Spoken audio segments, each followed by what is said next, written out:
Hello, this is Lady B, and today I'm bringing you a self-care tip from the Calendar Book of Natural Beauty.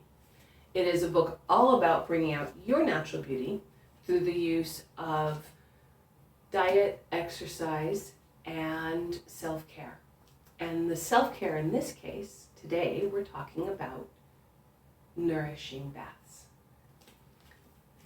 Or more specifically, as it puts it, the meaningful bath. I love that phrase. Now, back in March, I did a video on custom bath salts and how I do my own baths with the bath salts. And so as I was reading, both in May and June, both had sections on the use of baths. And I read up the sections it had there. I thought it'd be a lot of fun to combine the section in May on herbal baths and the section in May on the use of flowers in baths into a single video that's sort of a sequel to my custom bath salts video. So, but building on, not replacing. So, I'm going to start by reading to you the first paragraph in The Meaningful Bath on page 99 in the Calendar Book of Natural Beauty. It says, "Beauty bathing is one of the most pleasant ways to treat a body which is exhausted, out of tone, or in need of general stimulation. According to the condition of your body, you can revive it with an herbal solution, remove coarsened and dead tissue with a friction rub of sea salt, or nourish it with a creamy oatmeal liquid or bran lotion which returns hormones and oils to a depleted skin."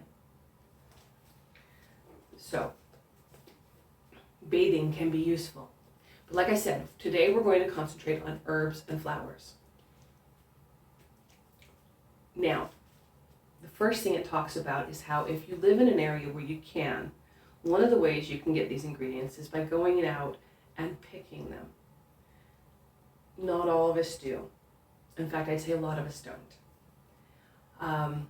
It talks about picking nettles and cautions strongly that if you do decide to go after nettles, wear gloves, cover up, don't let it touch your skin. It has a whole section on doing that safely. Nettles have something called formic acid in it that will cause blistering. But once the nettles are dried, that formic acid is gone and they're safe to use. So that might be something you want to look into.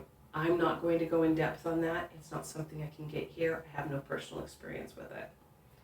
Other than that, your best way to get it is to either grow it yourself or to buy in bulk from a natural grocer's. I say this all the time, I'm sorry. It's still true. Herbs can be used fresh or dried. So if you grow it yourself, you can go out and just pick it as you want it, or you can dry some and use it later, or you can buy it in bulk. In the case of the flowers, they have to be used dry. The flower petals, they have to be used dry. So those are a little harder to buy. So if you can't grow it yourself, then you might want to instead use the oils. That's what these are. You might remember these from my other video, bath oils. I have here both some herbal, like this is my coriander, and I also have some that are floral, like this is narcissa. And if you're just looking for something that smells nice, which is quite honestly what most of the floral ones are, if you're just using floral, then you can use the oils to get the same result. 4 or 5 drops in your bath, you're good. I cover that more in depth in my custom bath salts. The thing is about the oils though, is you can't mix them with the dried herbs. And it's iffy doing it with the flowers because they're concentrates. And they work really well, but they are concentrated. You're only putting a few drops in your whole bath. They will completely overwhelm the other ingredients if you try to combine it with a dried or fresh ingredient. So they're great if that's all you're looking for is scent. But if you're wanting to use something a little more natural, you can't mix it. So, something to keep in mind. Now, starting with herbs. A lot of the herbs that you use to make tea also make really great baths. The specific ones, and then some you don't use in teas. But a lot of the ones used in teas also can be used in the bath. Now, the herbs specifically that they mention in the book are peppermint, comfrey, sage, rosemary, and verbena. Those are the first ones they recommend. I grow all that except comfrey because the comfrey died. Go figure. Anyway, I grow those, but I grow them for my teas or for cooking. So it's an overlap thing. If you're growing it for one, you can use it for the other. They also suggest that you can, with those, you can use lemon balm, thyme, and dill. Not by themselves, with something else. But any of those things can be used on their own. The first one specifically can be used on their own or in combination with others. And I'm going to recommend, if you want to do a combination one, and that's where the fun is combining it, is you're going to want to get, and you want to store them, if they're dried, you want to store them in a glass jar, like this. This is my peppermint. And you want it in a glass jar with a tight lid that will keep the air out, help it stay fresh longer. Oh, smell. Maybe I'm going to have to take a hot bath after this. Anyway, you store it in a glass jar. But whether you're using the dried or the fresh, when you're wanting to do a relaxing bath, what I recommend is what my sister refers to as the smell method, where you take some of each of the things you are thinking of using and you combine them in your hand and cup it, and then you smell. And if it smells really good and like what you're relaxing or whatever it is you're trying to do, stimulating, then you've got the right result and you can do a larger amount to make it. It's the same with the flowers. Now remember, the flowers have to be dried. So I have here an example of the flowers. Now these have not been dried yet. I just barely cut the heads off today. They have a really nice scent. These are my tea roses. My garden is all in pots right now still. And so these are the flowers size I have because this is what will grow in my pot. And they have a really nice scent to them. And I just cut the heads off like this. And I can take a needle and thread, put it through.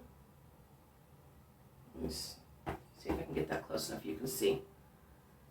You can sew right through the base there and just make a string of them and string them up and dry them that way. Now with the larger flowers, you can trim them with a larger stem.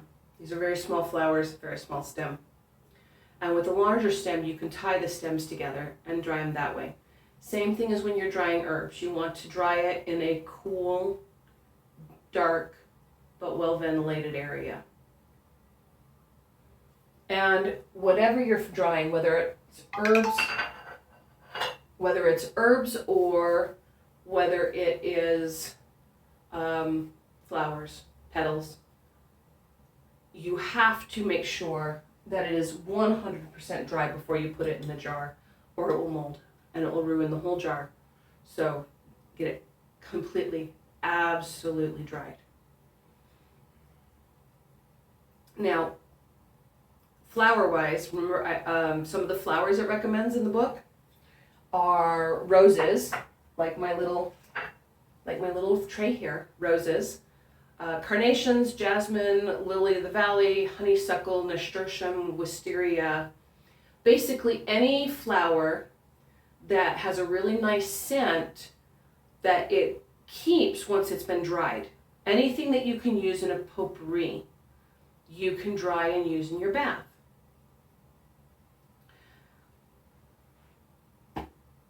Now, there's one other thing I want to touch on, and that is scented vinegars. Now, and it talks about this in the book, a lot of the soaps are very alkaline that we use on our skins. And you can get a residue on your skin of buildup of this alkaline. It's not very good for your skin. So one of the things you can do is to create a scented vinegar that you then put in your bath, just a shallow bath, like a half bath that you bathe in, and it will take the alkaline residue off your skin and tighten up your pores. It's supposed to be really good for you. And I will put the recipe for that in the description below if anyone is interested. Another thing that's really good for skin problems is a blackberry leaf bath. And I will also put the instructions for that down there, but that's not what this video is about. So, moving on, specific information. Rosemary. It had a whole section on rosemary. And I have some fresh rosemary here. And I grow this for both cooking and for making my hair rinse with. And it grows really well here. It grows really well most places. If there's any plant you can grow probably where you live, it's rosemary. It grows great in a pot. Rosemary, evidently, I had no idea. Another name for rosemary is dew of the sea. And it has historically all kinds of claims attached to it. The camphor qualities is supposed to be really good for your skin. They'll use it for skin rinses, face wash rinses, hair rinse. Supposedly if you put it under your pillow at night, it will help you have nice sweet dreams if you've been having nightmares. It's supposed to stimulate the appetite, makes really good body lotions for the aforementioned qualities, hair wash. It's just really good for you. And so a lot of the herbal mixes that you'll see will have rosemary in it because of that. So if there's anything you grow rosemary. Now, another thing it went in depth on, and this surprised me, is valerian root. And I have here valerian root. Now, I'm familiar with valerian root. If you are stressed out or you have really tight muscles, this is a muscle relaxant.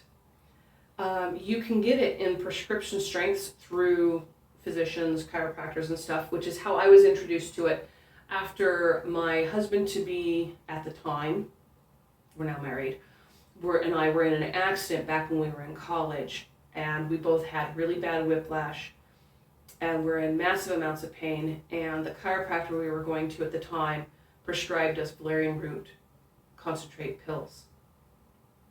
And they really worked. Oh my gosh, did they work. And so we have been big fans of valerian root ever since then, and we keep valerian root on hand, both glass jars, stored in a glass jar for tea, for when we hurt or we're really stressed or we just really want to sleep. It's great stuff. But evidently, and this really surprised me, you can put it in your bath too. So it's supposed to give you a really calming bath, help with jangled nerves, and help you sleep. So a concentrated herbal tea in your bath of valerian root, you're having troubles, that's an option. But I'm going to put a disclaimer with that. Well, one of the reasons I was so surprised when it said to put it in your bath is it has a scent. Now, as someone who uses it, and I associate this now with relaxation and comfort. So for me, this just smells like relaxation. But it does have a musty kind of smell to it, and not everybody likes it. In fact, I'd go so far as to say most people don't like it. So if you do decide to try this in your bath, shower afterwards and scrub your skin off to get any smell off before you go to bed. Hot shower after a hot bath will help you sleep like wonders. Do wonders. But, so valerian root, who knew? I didn't.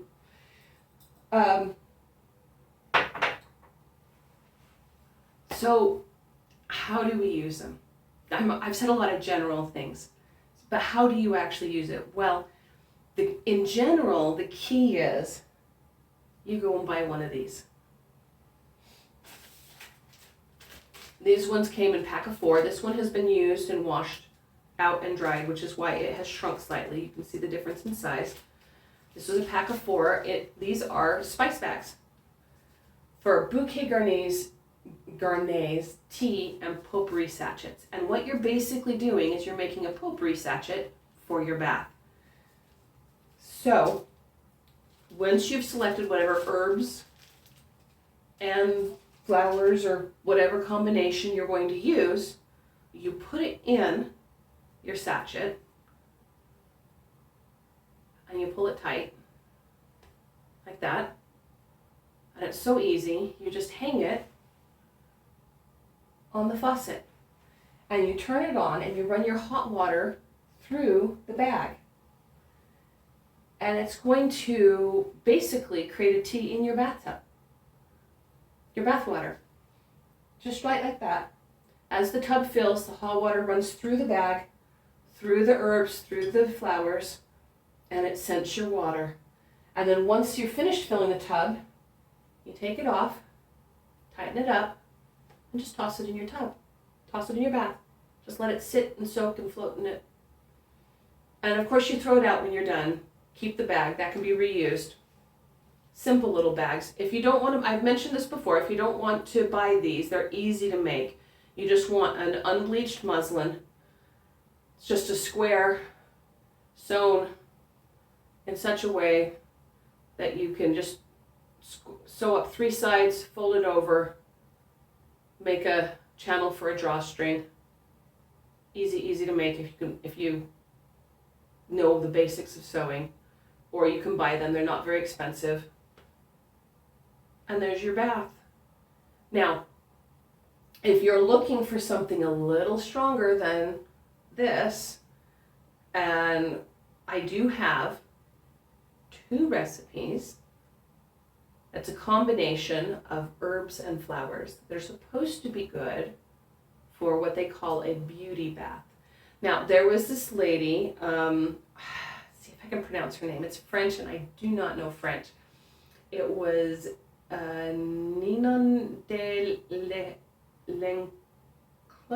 I'm positive that's wrong. Anyway, she lived over a century ago, and she was well-known beauty. And she claimed that she retained her beauty through the use of a recipe that she passed on. And I am going to give it to you now. So, her recipe was to take 4 ingredients. That's it, 4 ingredients. She would take rosemary, mint, lavender flowers, and comfrey root. And she would take a handful of each of those dried, and she would steep it in boiling water. And then once it had steeped really well in the boiling water, she would strain it and put the tea, I guess you could call it, in the bath. And then she would fill a sachet with the steeped leaves and roots and flowers, the herbs and flowers, in the sachet. And then she would put that in her bath also. And that is what she would bathe in several times a week. And she claimed it just helped with her skin and everything. Now, I don't know if that's true, but you can certainly try it. The book also had its own recipe that they suggested you could try if you didn't want to try hers. And there's a few more ingredients. It's dried rose, geranium leaves, nasturtiums, petunias, heliotropes, and lilacs. So that's mostly all flowers. So there's your flower recipe. And it's, again, the same thing. In the case of both of these, remember I said it pre-steeped it. When you have large amounts where you're doing whole handfuls, you can't just put it in a little bag like this. So you're going to end up with something a lot more concentrated.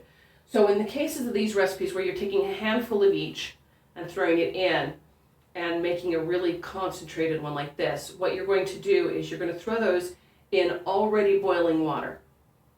And you take it off the heat and cover it, and steep it 5-10 minutes, probably 10 minutes, I believe. And then that's what you add to the bath. So for those larger amounts, when you really want something aromatic that's really part of the bath, where it's a handful of each, obviously you're not just going to be throwing in tea bags. This is not going to hold several handfuls even afterwards. Well, maybe afterwards, but not before they've steeped and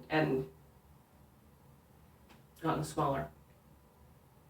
If you do one of those larger baths and it won't fit in one of these little bags, I suppose you could always take cheesecloth. You could tie it up in cheesecloth and use that too. Just like you do with bouquet garnets if you don't have one of these. So those are a couple of options you could try. Whether it's herbs or flowers, whether you dry it yourself or buy it in the store, I suggest you give it a try. It's, what was that called again? The Meaningful Bath, I think. Let me see that.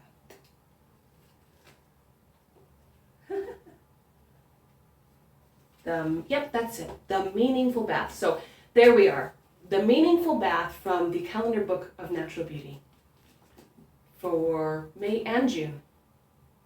This is Lady B. Until next time, we'll see you later.